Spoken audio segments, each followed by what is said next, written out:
Good morning, my name is Charlotte. I'm your new Human Resource Director for Blossoms Up.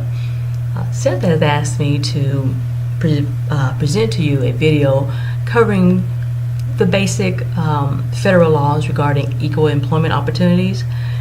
So we'll just go through these rather quickly. There are several, but these I felt were a little bit more important. The first we'll cover is the Equal Pay Act of 1963. Basically, this act wants to corrects the condition of wage differences based upon sex.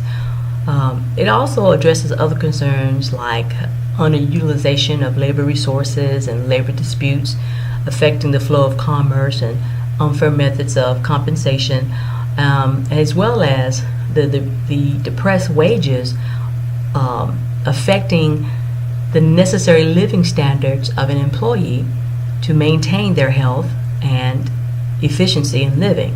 So it covers more than just paying someone less rather than equal pay. The act as well prohibits sex discrimination. And what does that mean?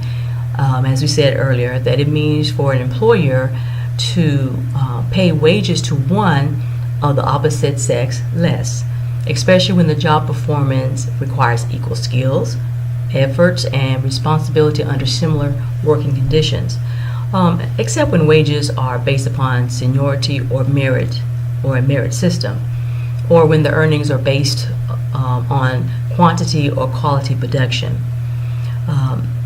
So we want to make sure that we comply with that. If we do not, we don't want the EEOC or the Equal Employment Opportunity Commission to do an investigation, because if the employer is found liable, then the employer would have to pay unpaid minimum wages or overtime compensation to the employee. And of course, the employee has to sign a consent stating that they are a plaintiff in the claims case. If that's the case, then the Secretary of Labor is authorized to supervise those payments to the employee. Also, if the same violation repeats over and over, there is a civil penalty that is not to exceed $1,100 for each violation. All right, now let's look at the Title VII of the 1964 Civil Rights Act. And the purpose of this act is to prohibit employment discrimination based upon someone's race, color, religion, sex, and national origin in programs and activities receiving federal assistance. Now, other additional titles within the act include enforcing constitutional rights to vote, as well as it extends the commission ability to assist in the investigation. And there's more, but that's basically what we need to know. And then we all need to write down that this law prohibits discrimination in employment for age, disability, national origin, pregnancy, race, religion, sex, or gender. And then there's two more.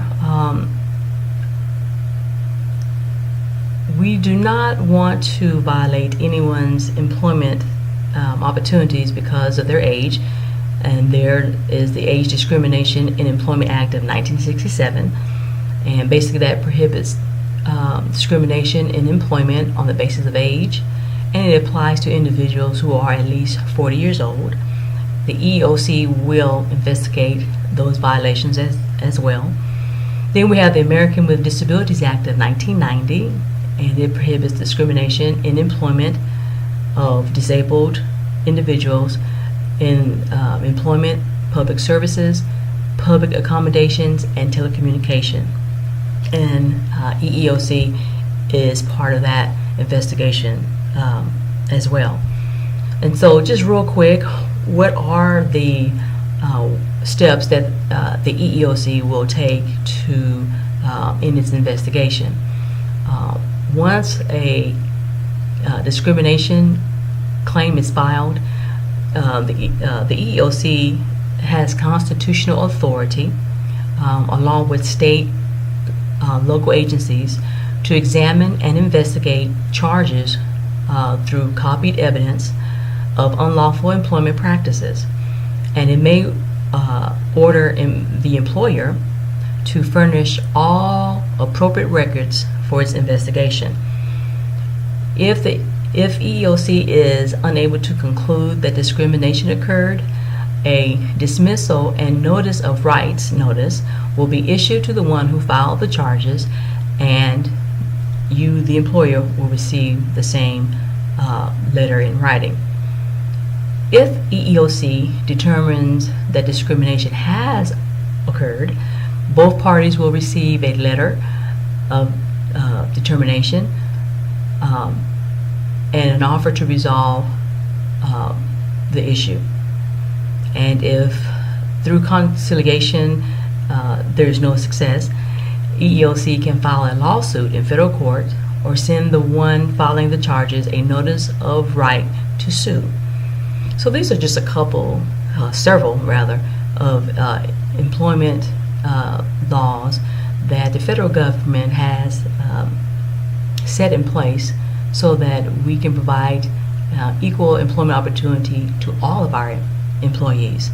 So I thank you for watching this video, and we'll have more in the future, but we want to start you off with these basic equal employment opportunity laws that Seth feels that need to be understood as we expand and become a successful domestic